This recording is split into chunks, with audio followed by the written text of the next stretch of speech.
올해 우리 교회 외침 슬로건이 뭐죠? 비전이 이끄는 인생, 비전이 이끄는 교회. 그렇게 우리 성도 개인의 삶에 교회의 목표에 이 비전의 키워드를 심고 가고 있습니다. 자, 교회가 지향하는 방향과 목표, 비전이 있다는 말. 근데 여기서 이제 우리가 찬찬히 하나하나 풀어가야 돼요. 비전이 과연 무엇인가? 비전이란 과연 무엇인가? 알아야 비전이 이끄는 교회라고 했을 때 뭔가 그 안에 응축되어져 있는 이 메시지가 우리 안에 있을 거 아니에요? 근데 이게 공허한 외침이 되느냐 마느냐는 비전에 대한 아주 선명한 기준이, 개념이 서야 한다는 거죠.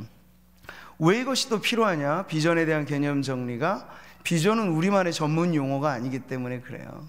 교회만 사용하는 용어들이 많죠. 할렐루야, 아멘. 이건 어디 가서도 못 듣는 교회만의 용어입니다. 근데 비전이라고 하는 건 그런 전문 용어는 아니에요. 오히려 비전을 더 많이 쓰는 곳은 요즘에 기업일 거예요.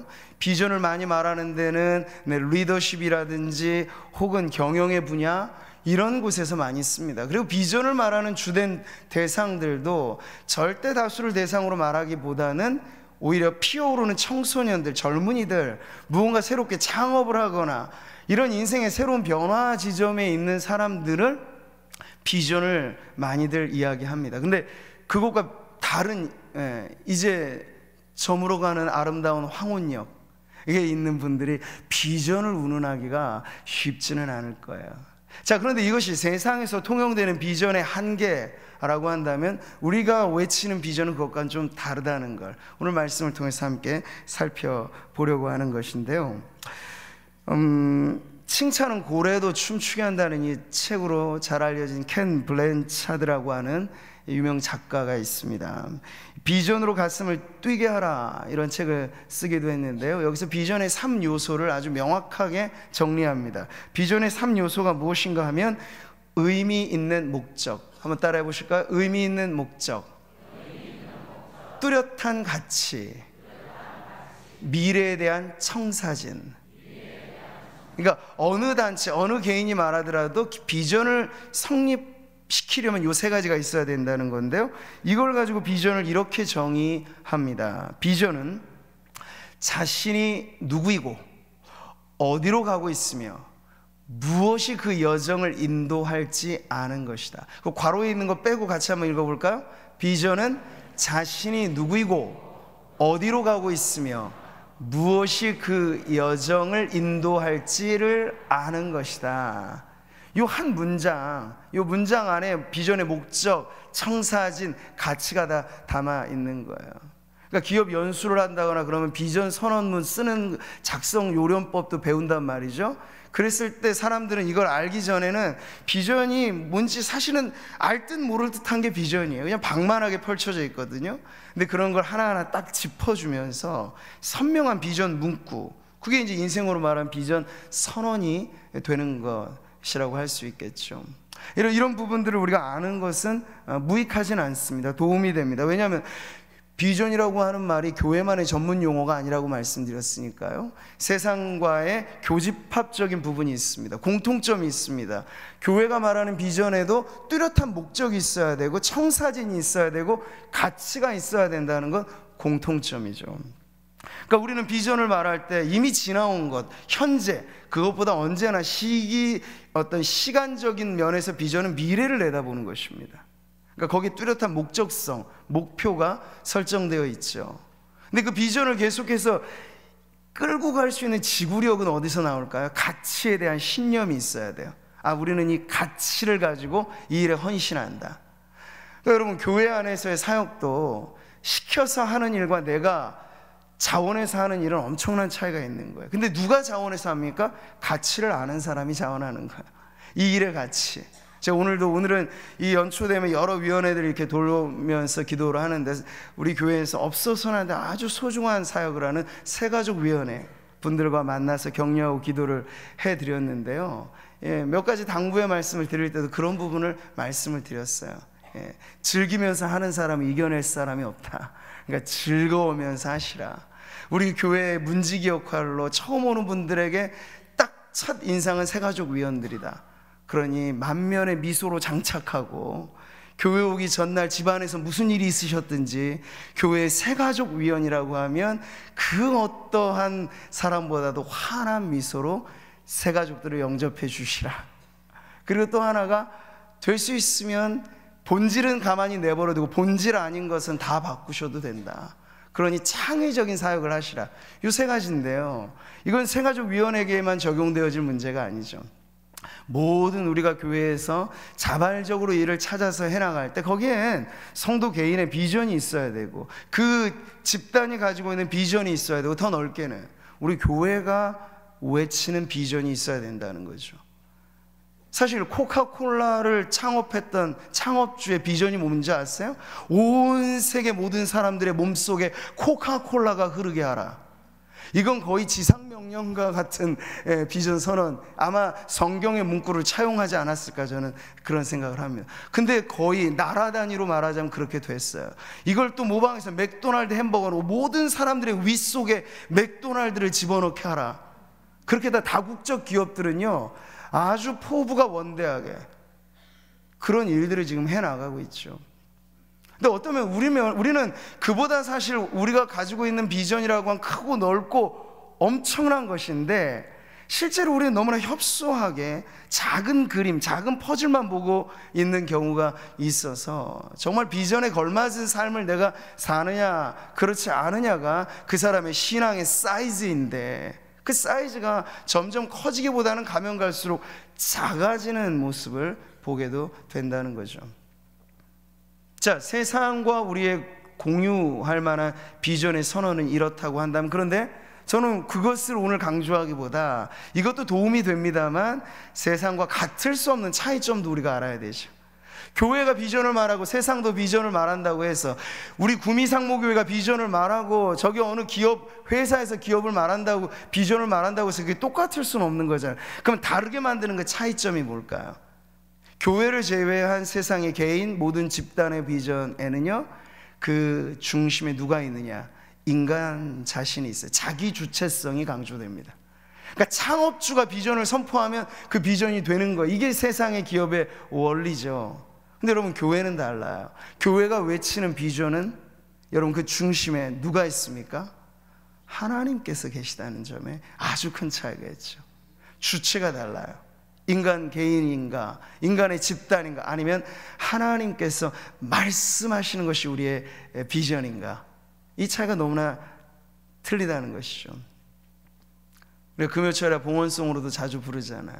하나님의 꿈이 나의 비전이 되고, 그 중심의 차이가 사실은 가장 큰 차이를 내게 만드는 것이에요.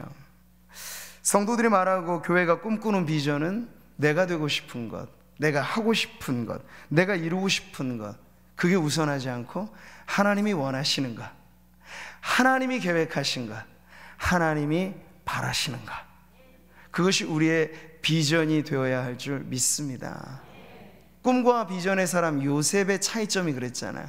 자기가 꾸고 싶은 꿈이 아니었어요. 하나님이 꾸게 하신 꿈이었죠.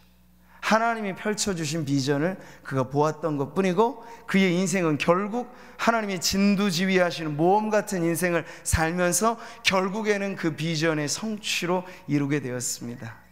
누가 위대한 꿈을 꾸느냐, 그 꿈의 내용의 차이보다 더 중요한 건 누구로부터 그 꿈이 온 것이냐 라고 말할 때, 성도들의 비전은요, 하나님, 주님 내게 주신 꿈, 나의 놀라운 꿈, 그 비전의 명확한 주체가 하나님이 되시는 그런 비전이 될 때, 올 한 해 우리 비전이 이끄는 교회라고 하는 이 슬로건이 그냥 모호한 외침이 아니라 그대로 되는 강력한 슬로건이 될 줄 믿습니다. 자, 오늘 그런 의미에서 우리가 요한계시록의 말씀을 살펴보는 겁니다. 요한계시록이 22장으로 있는데 그 중앙부에 위치한 11장 15절 말씀이 아주 중요해요. 요한복음 전체에 있어서도 핵심 문장, 성구라고 할 수 있을 만한 아주 중요한 구절인데요. 개괄적으로 우리가 요한계시록을 먼저 좀 살펴볼 때 요한계시록의 첫 시작은 이렇게 출발합니다. 같이 한번 읽어보죠. 예수 그리스도의 계시라. 이는 하나님이 그에게 주사 반드시 속히 일어날 일들을 그 종들에게 보이시려고 그의 천사를 그 종 요한에게 보내어 알게 하신 것이라. 요한계시록의 시작은 이렇게 출발합니다. 대부분 많은 성도들에게 요한계시록은 꽤나 무시무시한 책으로 알려져 있는 것 같아요. 잘못 읽으면 안 될 책. 근데 왜 이렇게 요한계시록이 금기시되어지는 책이 되었느냐? 이제 거기에 이단들의 문제가 있죠. 모든 좋은 명칭은 이단들이 다 빼서 쓰고 있거든요.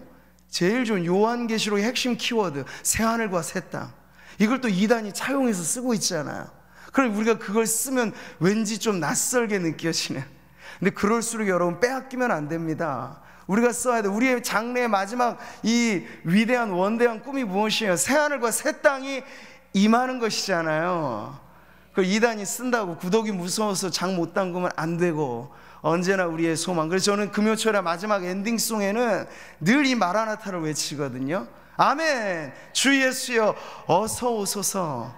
빼앗길 수 없는 우리의 원대한 꿈이에요. 네. 자, 그런 두려움을 여러분 갖고 이 요한계시록을 대하실 이유가 없어요. 사실 우리가 이해할 수 없는 대목들이 없진 않지만, 그렇다고 이 요한계시록이 알지 못하는 무슨 바이블 코드식으로 막 엮어놔서 잘못 읽으면 함정투성인 그런 책이 절대로 아니라는 거예요. 요한계시록 안에는 예언적인 내용이 있습니다. 묵시적인 이 문학적인 표현들이 많이 있습니다. 근데 여러분, 요한계시록은 진공상태에 쓰여진 책이 아니라는데 제일 중요한 특징이 있어요. 1세기라고 하는 시간대 안에 이 요한계시록은 쓰여졌고, 사도 요한이라고 하는 저자가 반모섬에 유배당한 상황에서 쓰여졌고, 그리고 이것의 1차적인 수신자는 뜻모르는 여러 많은 사람들이 아니에요. 오늘날 무슨 이단이 날치기 하듯이 딱 잡아서 이건 오늘날을 위한 메시지다, 절대 그렇지 않아요. 1세기 그리스도인들에게 쓰여진 책이라고요. 1차적으로 성경의 모든 말씀이 그렇습니다.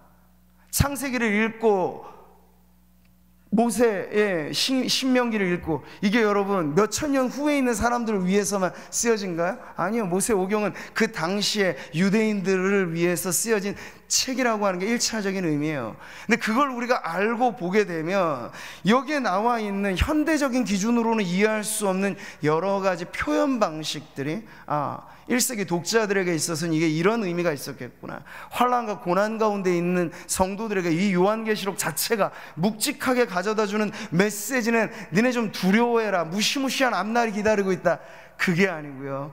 고난과 핍박 가운데 있는 성도들은 그렇지 않아도 불시험을 받고 있었어요. 그렇지 않아도 힘든데 어려운 말씀 주면서 한 번 더 힘들어봐라, 그게 아니고 위로를 주기 위함이에요. 그 말씀이 반드시 되어질 일, 그리고 이 말씀에 마무리되어지는 시점에서 읽는 자들과 보는 자들, 지키는 자들은 복이 있도다라고 그 축복의 선언이 요한계시록의 서두에서부터 나오고 있다는 걸 보면, 요한계시록은 그저 묵시적인 예언의 책만이 아니라 위로를 주는 편지의 형태라고 하는 것을 우리가 잊지 말아야 합니다. 자, 이런 시대적인 배경, 교회적인 상황을 배제한 채 요한계시록을 이제 읽어 나가려고 하면요, 거기에 문제가 생기는 거예요. 대부분의 2단과 3단이 빠지는 위험은 이런 이 성경이 가지고 있는 원 역사로서의 그 시대성과 문학 그리고 해석의 기본적인 전제들을 무시한 채 작구를 맞춘, 그게 근데 아주 익사이팅하긴 해요. 사람들이 보면 와, 그런 거였어, 짝을 잘 맞춰주네 하면서 막 놀라워해요. 그 구절이 이 구절이었어.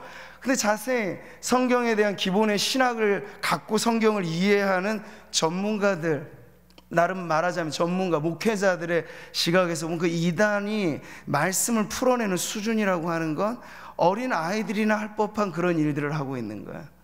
그러니까 똑같이 성경이라고 하는 건 이 바둑판에 있다고 비유한다면, 이단은 그 바둑판에 바둑 알들을 가지고 오목을 하고 있어요. 근데 우리는 바둑을 두고 있는데 둘이 붙으면 싸우면 안 되죠. 오목이랑 바둑은 룰이 다르거든요. 근데 이단으로 말하자면 성경을 해석할 때 이 귀한 말씀을 가지고 교주가 그냥 오목의 알까기식으로만 하나하나 맞춰가고 있는 거예요. 탁탁 들어맞죠, 자기 입장에선. 근데 그게 성경의 기본의 내용을 이해하고 보게 되면 얼토당토 않은, 귀에 걸면 귀걸이, 코에 걸면 코걸이 식으로 작구적인 아전인수의 해석이 난무하는 게 이단의 문제입니다. 성경 가지고 있다고 다 되는 게 아닌데 그들은 성경을 가지고 교주의 이 해석 방법의 노예가 되어서 다른 것들을 못 보는 거예요. 근데 이단의 문제뿐만 아니라 요한계시록의 순환사는 2000년 기독교의 역사를 통해서 엄청나게 많은 이 해석의 내용들을 통해서 요한계시록이 너덜너덜해졌다고 할 수 있겠어요. 많은 사람들이 여기에 무모한 도전을 하고 이것이 새로운 시대의 메시지다 말하고 거기에 뭔가 강렬한 종교적인 카리스마까지 동원되면 근데 요한계시록은 시한부 종말론자들의 폭탄이 되는 거예요. 이걸 가지고 그러니까 우리가 존경하는 길선주 목사님 옥중에 갇혀서 요한계시록을 만독이나 할 정도로 대단히 요한계시록을 사랑하셨는데 근데 그 너무 치우친 사랑이 때로는 문제가 될 수도 있어요. 옥에 추록한 이후 요한계시록의 강의를 전국적으로 하시는데 차칫 시한부 종말론적인 그러한 내용까지로 가게 되었기 때문에 그러니까 요한계시록을 문자적으로 매이게 되면 그런 유혹이 사실은 있습니다. 나를 정하고 싶은 유혹이 있는 거야. 이날 오셨으면 좋겠다. 우리가 지금 너무 힘들죠? 100년 전 일제 치하의 이 한국교회가 얼마나 힘들었겠어요. 그러면 요한계시록은 이제 주님 오셨으면 좋겠다. 그 소망은 좋아요. 그런데 날짜를 찍으면 안 되는데 날짜를 찍어버리는 거죠. 다미성교회가 그랬고 근데 모든 사람들 그 사람들의 나름의 삶의 방식은 더 투철해요. 열심히 살아요. 짐 싸들고 다 산으로 올라갈 정도로 세상과 등질 결심이 되어 있어요. 근데 그런 사람들을 어떠한 교주가 카리스마 있게 끌고 가면서 요한계시록을 자칫 잘못 사용하면 시한부 종말론으로 끌고 가는 문제가 생기게 되는 거죠. 자, 이런 어려운 일들이 없지 않습니다. 지금도 우리가 요한계시록을 처음부터 끝까지 앉은 자리에서 쭉 읽어가면 제가 말씀드린 은혜의 기본 바탕 위에 복음의 이 해석 위에 그리스도라고 하는 어느 곳에 성경에 그리스도를 대입해 보십시오. 열리지 않는 구석은 없습니다. 모든 성경은 내게 대하여 한 것이라 예수님 말씀하셨으니까. 이리저리 헷갈리고 어렵다 그러면 다른 방법을 찾지 마세요. 이 구절에서 예수님이 가르쳐 주시는 건 무엇이지? 예수님에 대해서 알려주는 건 무엇이? 라고 물어보면 성경은 답을 줄 것입니다. 그러니까 요한계시록도 그런 입장에서 이제 우리가 읽어가게 하면 이 핵심의 내용은 아주 분명하고 선명하다는 것을 알 수 있어요. 여러분 성경을 왜 66권의 책이라고 말하면서 동시에 한 권의 책이라고 말할까요? 일관된 관통하는 메시지가 있기 때문에 그래요. 요한계시록이 요한계시록만의 독자적인 책이냐? 그렇지 않아요. 창세기와 맞붙어 있는 66권이 커버책이 창세기라면 마지막 마침은 요한계시록이에요. 근데 창세기와 요한계시록은 서로 일치한 하나의 메시지를 담고 있다는 점에서 틀린 책이 아니에요. 그리고 우리가 요한계시록의 핵심 메시지를 만약에 여러분이 요한복음을 읽을 때 발견한 핵심 메시지와 다르다 그러면 틀린 책이 돼버리는 거죠. 그런데 생각해보면 이 두 가지 책이 형태와 세부적인 항목에 있어서는 다양하지만 외치고자 하는 중심의 외침은 하나의 일관된 메시지를 전해준다. 그걸 여러분 알고만 요한계시록 우리가 읽으면 길선주 목사님이 2년에 옥살이 하면 만독을 할 정도로 요한계시록에 심취할 만큼 성도들에게는 위로가 되고 희망을 주고 능력이 되는 말씀이 요한계시록인 줄 믿습니다. 물론 저는 앞으로 기회가 되면 요한계시록을 순차적으로 강해를 할 계획을 갖고도 있습니다. 근데 지금은 우리가 주제에 맞춰서 이 비전을 요한계시록을 통해서 살펴보고자 하는 내용을 다루고 있는 것이기 때문에 대략의 이 개관 그리고 요한계시록을 어떤 관점에서 읽을 것인가에 대한 부분을 말씀드리고 이제 본론으로 들어가게 되는 것인데요. 자, 여러분 성경 전체 키워드를 통해서 요한계시록을 이해하면 이해가 빠르다고 했죠? 그러면 성경 전체 키워드를 삼을 만한 게 뭐가 있을까요? 다름 아니죠. 복음입니다. 복음. 성경 말씀 전체가 우리에겐 굿뉴스예요. 창조주요 구원자 되신 하나님이 성경의 대주제라면 창세기서부터 요한계시록이 그 하나님에 대해서 말해주고 있는 계시라면 그 중심에는 복음이 있다는 거예요. 자, 근데 복음을 더 깊이 뚫고 들어가면 그 복음의 핵심에는 누가 있습니까? 예수 그리스도가 있죠. 그러니까 복음적인 이해를 가지고 예수 그리스도라고 하는 중심을 통해서 요한계시록 우리가 펼쳐보면요, 요한계시록은 뜻모를 문자가 아니라 그리스도의 계시가, 그리스도의 계획이, 그리스도의 뜻이 어떻게 역사를 통해서 이루어지느냐 하는 것을 총망라해 주는 마지막 완결의 계시라고 하는 걸 알 수 있게 되는 거죠. 자, 요한계시록에 대한 종합적인 이해를 우리가 볼 때 그저 어떤 막연히 미래에 있을 일들에 대한 환상 여행이 아니라는 거예요. 요한계시록은요, 여러 장르가 사실 이 책 안에 들어와 있습니다. 그냥 어떤 예언적인 메시지만 있지 않아요. 다니엘서와 요한계시록은 아주 의미상 상통하는 중요한 형태상의 의미가 있는데 바로 묵시적인 메시지를 담고 있다는 거예요. 예언과 묵시는 또 다른 차원의 의미가 있습니다. 근데 요한계시록 안에 보여지는 이 환상 안에는 묵시적인 메시지가 담겨져 있다는 거예요. 그뿐 아닙니다. 요한계시록 안에는요, 편지로서 쓰여지는 위로와 권면이 있어요. 그 소아시아 7교회에게 보내는 요한계시록의 메시지가 그 내용이죠. 이건 편지에 담아낼 수 있는 책망이고 격려고 위로가 요한계시록 안에 있어요. 그뿐 아닙니다. 요한계시록은요, 예배하고 찬양하는 성도들에게 보고가 될 만큼 이 안에 엄청나게 많은 찬양의 내용들이 있어요. 역사의 중요한 변곡점이 지나갈 때마다 요한계시록은 그걸 그냥 넘기지 않아요. 어떻게 넘깁니까? 찬양과 경배로 그걸 넘긴단 말이에요. 그러니까 역사의 중요한 페이지를 넘기는 성도들의 방식을 요한계시록은 보여줄 때 예배와 경배와 찬양을 통해서 역사의 주관자가 되신 하나님을 높이라고 하는 것이 이 요한계시록의 내용에 담겨져 있는 아주 중요한 골자라는 거죠.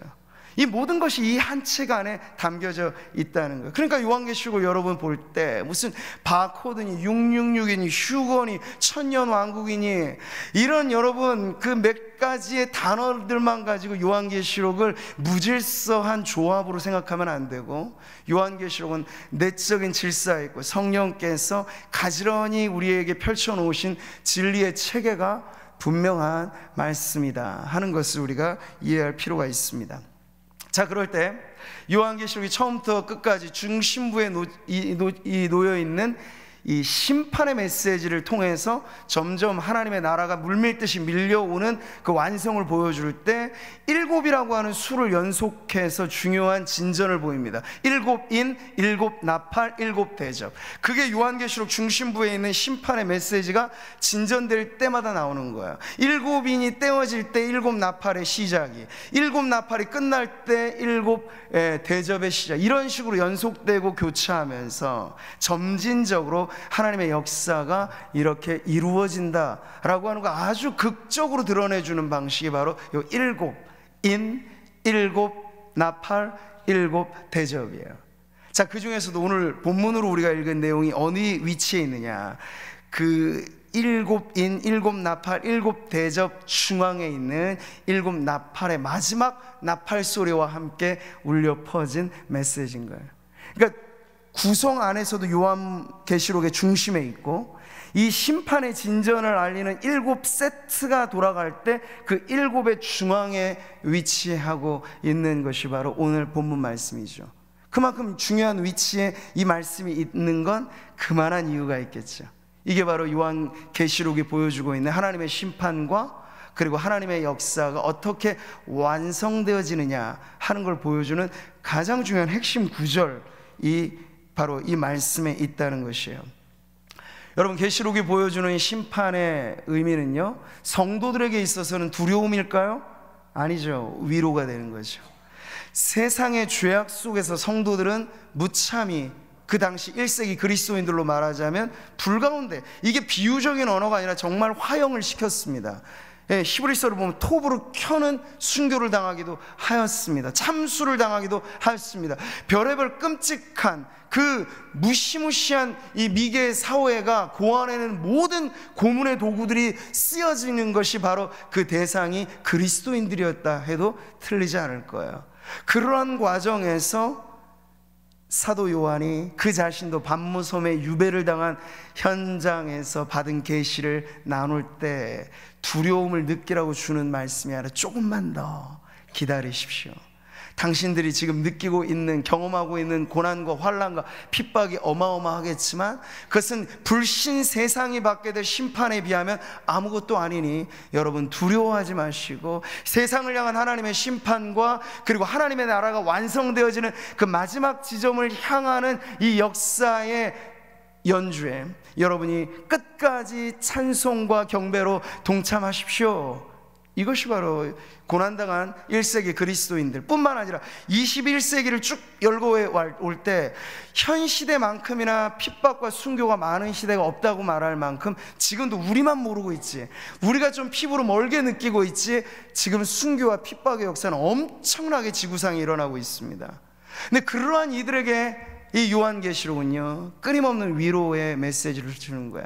세상의 심판, 그 마지막 최후의 심판이 우리 주님이 오셔서 이루실 새하늘과 새 땅의 완성, 우리가 고대하는 새 예루살렘이 완성되어지는 그날, 그때가 도래하고 있다. 지금 그렇게 기대하시라 하는 말씀으로 이 요한계시록의 메시지가 전해지는 거예요.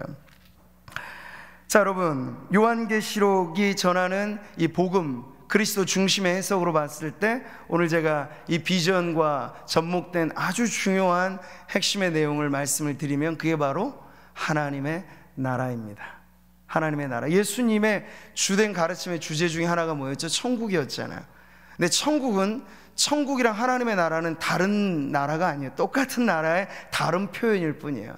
마태복음에서는 천국이라고 쓰고 다른 복음서에서는 하나님의 나라라고 썼을 차이만 있을 뿐 지칭하는 대상은 똑같습니다. 하나님이 통치하시는 나라, 그 아들의 영광이 완전히 드러나게 될 나라, 그리고 그 나라에 거주하며 살아가는 하나님의 백성들이 그 수적인 면에서나 질적인 면에서 완전히 준비되어지는 나라, 그리고 더 이상 이 세상의 풍화작용 속에 변화되어지는 것 없이 다시 해가 필요 없을 정도로 완전한 하나님의 임재로 밝아오르게 되는 새하늘과 새 땅이라고 하는 건 하나님 나라의 공간을 의미하는 것입니다. 바로 그 하나님 나라의 3요소가 그렇게 성경 전체를 통해서 증거되어진데, 계시록은 그 부분에 있어서 하나님의 백성들, 하나님의 영토, 그리고 하나님의 주권이 어떻게 최종의 결론부에서 영광스러운 팡파르 소리와 함께 도래하게 되는지를 보여주는 거예요. 여러분, 시편에서 언뜻 보여준 이 나라의 핵심에 있는 그 주인공, 그분이 누구입니까? 시편 2편은 그 주인공을 이렇게 노래합니다. 가르쳐 주죠. 여호와께서 내게 이르시되, 인자 되신 예수 그리스도를 의미하죠. 그 다음 같이 한번 읽어보겠습니다. 너는 내 아들이라, 오늘 내가 너를 낳았도다. 내게 구하라. 내가 이방 나라를 내 유업으로 주리니 내 소유가 땅 끝까지 이르리로다. 땅 끝까지. 예수님께서 승천하시면서 제자들에게 주신 지상의 명령, 너희는 가서 모든 족속으로 땅의 끝까지를 말하는 거야. 세상 끝날까지. 그러니까 복음의 역사, 하나님의 나라는 시작만 있고 끝이 유야무야가 아닙니다. 끝이 있는 역사입니다. 그러니까 기독교 세계관의 역사관은 윤회가 아니에요. 돌고가 아니에요. 이 생에서 잘못하면 내 생이 있겠지, 그런 건 없어요. 한 번 시작하면 끝납니다. 개인의 종말이 있고 인류의 종말이 있고, 시작하신 그 일을, 너희 안에 착한 일을 시작하신 이가 그리스도 예수의 날까지 이루실 줄을 우리가 확신해야 한다는 그 말씀은 바로 하나님의 나라는 시작이 있으면 끝이 있다라는 걸 가르쳐 줍니다. 그러면 지금 우리가 살고 있는 이 시대는 무엇일까? 지금 이 시대가 바로 종말의 시대라고 말하는 거야. 성경이 가르쳐주는 종말은 어느 한 구간이 아닙니다. 무슨 지진 나고 무슨 어려움이 있으면 그때가 말세겠지. 아니요, 예수님의 초림과 재림 사이를 통틀어서 우리는 말세라고 말합니다. 이미 하나님의 나라는 시작됐고 도끼가 나무 뿌리에 놓여져 있는 것 같이 시작이 있었는데, 끝은 주님 다시 오시면 엔딩 크레딧이 올라갈 거예요. 근데 그때는 누구도 알지 못하기 때문에 지금 우리는 긴장 관계에 있죠. 이미 시작된 나라와 아직 완성되지 않은 그 사이를 이름하여 말세를 살고 있다 말하는 거야. 그러니까 시한부 종말론자들이 말하는 일정 구간의 어떤 문제, 휴거를 말하는 사람들이 앞으로 있게 될 어떤 일정 구간의 문제가, 지금 우리는 이미 초대교회로부터 현대교회에 이르기까지 예수님 언제 올지를 모를 시기를 살고 있다는 점에서 우리는 말세를 살아가는 성도라고 할 수 있는 거예요. 그러니까 마음가짐은 1세기 그리스도인들이 마라나타의 신앙을 갖고 있었다면 우리도 마라나타의 신앙을 갖고 있어야 돼요. 2000년 전에 그리스도인들도 곧 주님이 오실 것 같이 믿고 살아갔다면 이미 2000년이 넘은 이 시기에 주님의 날은 그때보다는 더 가까운 건 맞을 거 아니에요. 그러니 우리에겐 더 확고해야 될 신앙이 아멘, 주 예수여 어서 오십시오. 주님 오실 날 제가 깨어 있겠습니다. 주님 오실 날 제가 부끄러움 없이 주님 앞에 서겠습니다 하는 그런 마음으로 준비되어야 할 것이 바로 저와 여러분의 삶이고 우리의 신앙인 줄 믿습니다. 자, 이것에 우리는 이 방점을 찍는 거예요. 요한계시록이 말하는 핵심의 메시지는 하나님의 나라는 이루어진다. 고난과 핍박, 환난 중에도 두려워하지 마시라. 하나님이 시작하신 일은 반드시 주님께서 맺으신다. 우리 주님 다시 오실 때 모든 고난, 모든 눈물, 그래서 계시록의 위로가 되는 구절이 그거잖아요. 모든 눈의 눈물을 닦아주시리니.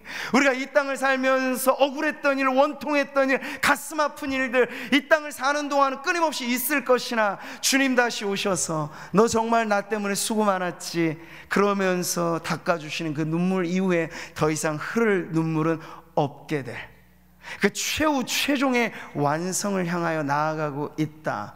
그것이 바로 하나님의 나라라고 가르쳐주고 있는 거예요. 세상의 기업들은 이웃 창출을 위해서 비전을 제시합니다. 근데 교회가 제시하는 비전은 무엇일까요, 여러분? 교회만의 어떤 목적, 소소한 가치, 이걸 가지고 우리가 비전을 논한다면 그건 너무 작은 그림이에요. 빅 픽처가 필요합니다. 큰 그림. 구미 상무교회는 지역을 대표하는 교회이면서 동시에 천상에 있는 교회와 비교한다면 우리는 그 교회의 일원이라고 말할 수 있겠어요. 근데 천상에 완성된 하나님의 나라를 이미 앞서서 이 땅에서의 죽음 이후 낙원에서 우리를 기다리고 있는 그 천상의 성도들, 그들과 우리는 하나의 연대의식이 있게 되는데 그들은 이미 가서 맛보고 있고 우리는 앞으로 가게 돼서 경험하게 될 그 하나님의 나라의 영광스러움, 그것이 그리고 인류의 역사의 종지부를 찍으면서 완성될 새하늘과 새 땅을 향한 그 비전, 그 비전이야말로 천상의 교회가 이미 확신하고 있는 비전이며 지상의 교회가 품어야 할 비전인 줄 믿습니다.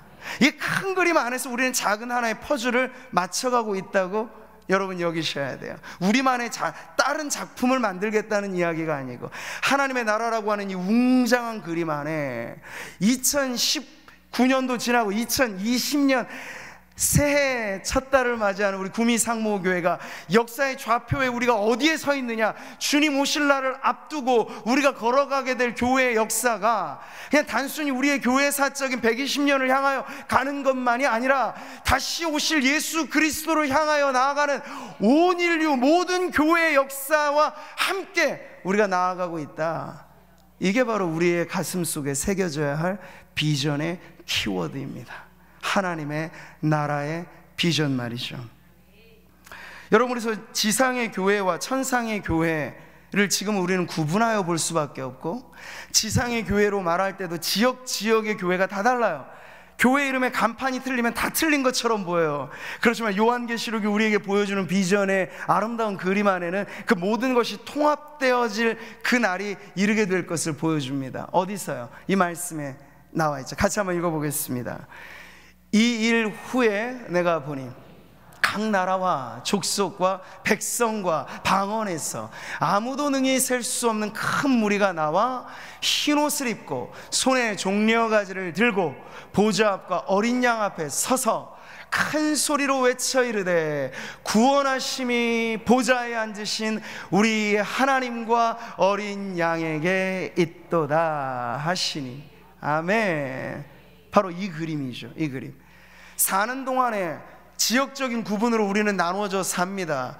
장로교가 다르고 감리교가 다르고 다 다른 이런 교단과 교파의 구분 속에 삽니다. 그런데 천상의 성도들로 편입되게 되면 여러분, 그런 차이들은 일소되고 우리는 오직, 보세요, 우리 안나 찬양대가 노란 한복으로 유니폼을 입으셨을 때 그 전에 권사님, 집사님, 직분의 다름은 구별이 안 되잖아요.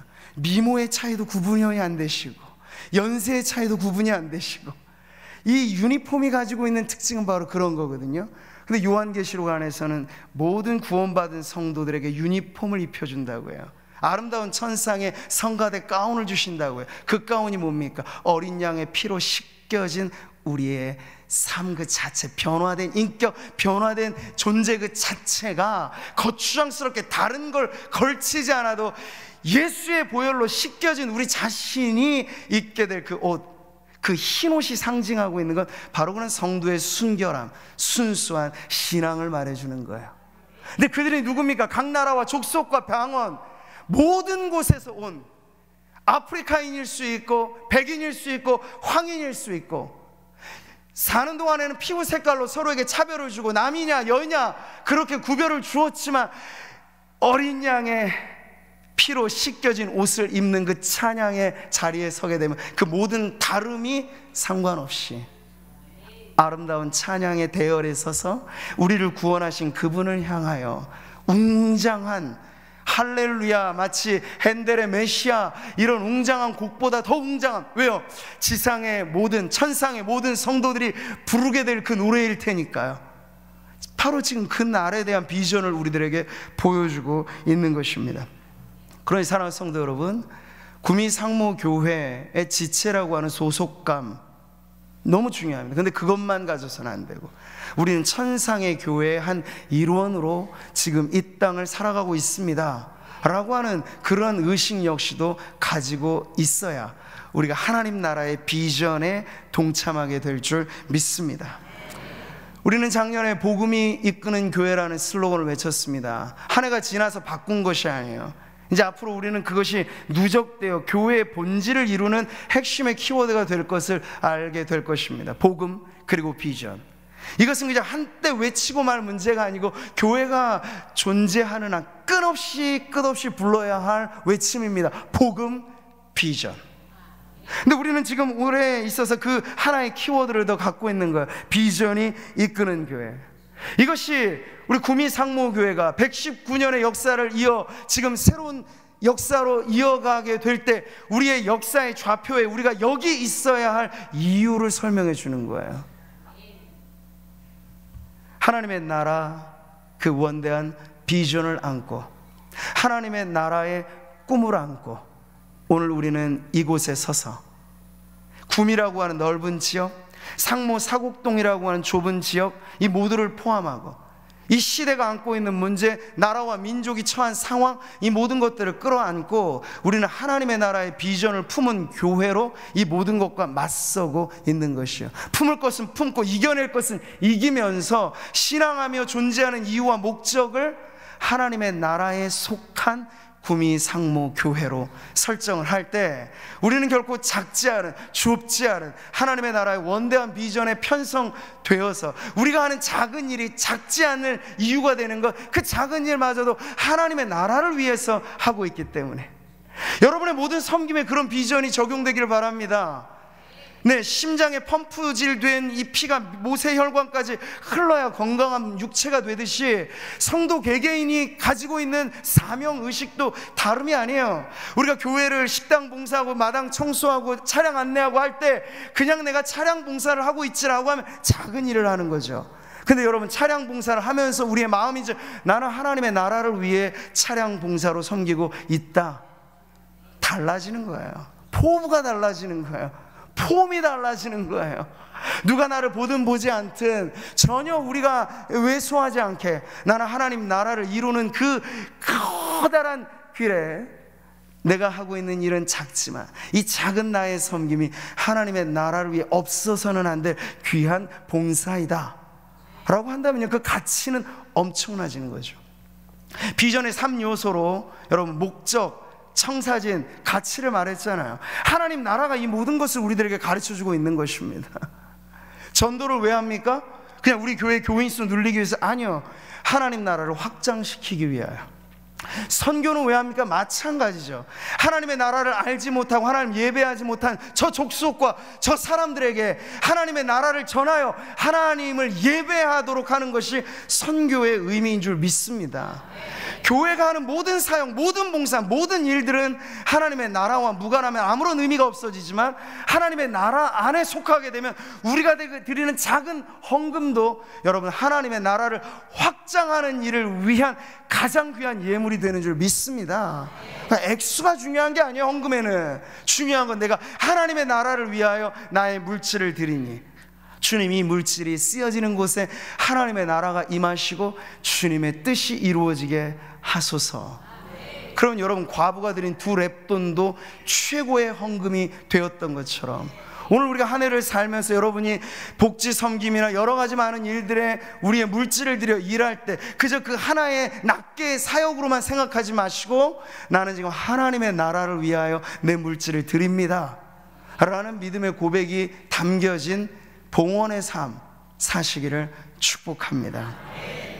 너희는 먼저 그의 나라와 그의 의를 구하라. 기도의 우선순위일 뿐만 아니라 우리 비전의 우선순위이기도 합니다.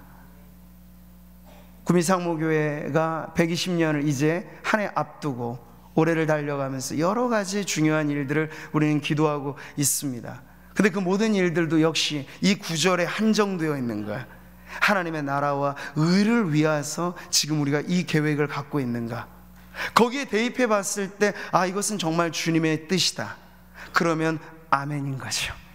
주님의 뜻이 확신되면 어떻게 해요? 아멘인 것이죠. 할렐루야. 그런 믿음으로 나아갈 때 우리 성도들의 개개인의 삶이 개개인으로 흩어지는 것이 아니라 저마다의 몫에 하나님 나라의 일들을 섬기면서 아름다운 하모니가 이루어지고 아름다운 연합이 이루어지고, 우리가 흩어져서나 모일 때나 어디에 언제 무엇을 하든지 하나님의 나라를 위해 존재하는 하나님의 백성으로서 거룩하고 영광스럽게 세워지게 될 줄 믿습니다. 15절의 말씀을 다시 한번 같이 읽어보죠. 세상 나라가 우리 주와 그의 그리스도의 나라가 되어 그가 세세토록 왕노릇 하시리로다. 이 말씀이 이루어지고 성취되어지는 쪽으로 지금 역사는 가고 있습니다. 지금 잠깐 혼동을 여러분이 보시고 카오스같이 여러 가지 많은 역사, 정치, 국제, 정세 하나하나가 다 뒤죽박죽인 듯 보이나 걱정하지 마세요. 하나님의 나라가 임하시는 역사는 백은 없습니다. 전진이 있을 뿐이에요. 세상 나라가 그리스도의 나라, 주와 그리스도의 나라가 되도록 하나님은 후진 없이 전진으로 그 나라가 조금 천천히 이루어지는 느낌이 우리에게 있을지는 몰라도 언제나 정체됨 없이 뒤로감 없이 앞으로 이루어지고 있는 그 나라를 여러분이 믿으신다면, 한 나라의 국민으로서 이 나라를 바라보는 우리의 관점은 현상 너머에 이루어질 하나님의 역사를 보면서 절망을 사람들이 말할 때 우리는 절대 소망의 하나님 안에서 이 민족과 이 교회를 축복하는 하나님의 백성이 될 줄 믿습니다. 그 나라를 보지 못하기 때문에 사람들은 아등바등 서로 밥그릇 잡고 싸움을 하는 것이고, 지금 당장 얻지 못하면 끝날 것 같은 두려움 속에 서로를 딛고 일어서려고 아비규환의 세상을 만들어 놓는 것이지만, 교회는 달라요. 교회가 말하는 역사 인식이란 하나님의 나라의 기준에서 이미 이루어졌고 지금 이루어지고 있으며 앞으로 완성될 그 나라가 바로 이 땅, 이 나라의 민족, 그리고 세계 열방에 확장되어지고 있다는 기준을 가지고 우리가 신앙생활을 한다면 언제나 위로와 소망이 우리에게 넘쳐날 줄 믿습니다. 지금도 세상에 존재하는 모든 갈등, 모든 문제, 여러분 이 무질서한 모습들만 보지 마시고, 이게 세상 나라의 특징이라면 하나님 복음으로 시작하신 그 나라, 주와 그리스도의 나라가 물밀듯이 밀려오면서 점점 더 바꿔지는 이 세상의 모습들을 우리가 보게 될 것입니다. 그래서 우리는 그 비전을 가지고 살아갈 때 인생 비전에 아주 선명한 외침이 있어야 될 줄 믿습니다. 김상용 시인이 나무로 창을 내겠소, 이 전원 시를 쓰면서 마지막 대목을 알 듯 모를 듯 그렇게 맺었죠. 왜 사냐건 웃지요. 네. 근데 저는 좀 다르게 생각해요. 이 시인이 말한 이 전원적인 혹은 목가적인 혹은 초월적인 관조적인 삶은 그것도 멋스럽습니다. 알 듯 모를 듯 신비로운 미소를 지며 세상과 나는 별 차이 없다 뭐 하면서 그냥 어떻게 되든지 그대로 간다, 너무 걱정하지 마라, 이 관조적인 웃음. 근데 성도들은 달라야 합니다. 왜 사냐고 누군가 우리에게 물어본다면 그냥 웃어서는 안 돼요. 선명한 외침이 있어야 됩니다. 그 외침이 무엇입니까? 하나님의 나라를 위하여. 여러분이 지금 왜 가정의 주부로서 일하십니까?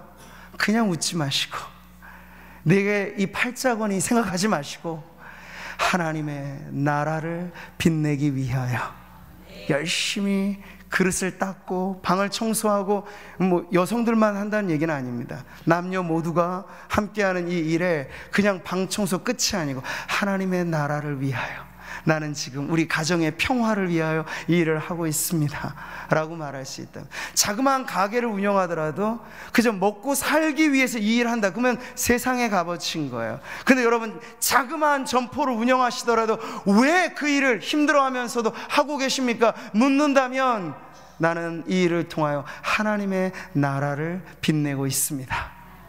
일용직 근무를 하시든지 아니면 대기업을 운영하시든지 차이는 없어요. 크든 작든 당신이 거기 존재하는 이유가 뭡니까? 물을 때 하나님의 나라를 빛내기 위하여 나 여기 있고 나 지금 살고 있습니다 라고 답할 수 있는 저와 여러분 되어서, 이 하나님의 나라의 비전이 어느 특정 계층, 특정 사람에게만이 아니라 구미 상무교회에 속한 성도라면 누구나 내 인생 비전이 되고 교회의 비전이 되어 올 한 해 우리가 시작해서 달려가는 이 멋진 믿음의 걸음, 기도응답의 기적을 등에 안고 등에 업고 달려가는 우리의 힘찬 이 발걸음이 무엇을 위하여 가느냐 목적을 묻는다면 하나님의 나라를 위하여, 그리스도의 영광스러운 통치가 우리 교회 구석구석에 물들어지기를, 목장마다 주일학교의 밤마다 그리스도의 주권이 인정되어지는 그 나라를 위해서 우리가 오늘도 모이고 예배하고 함께 한다는 그러한 비전의 선포와 고백이 올 한 해 흔들림 없이 외쳐지는 저와 여러분 되시기를 주님의 이름으로 축복합니다.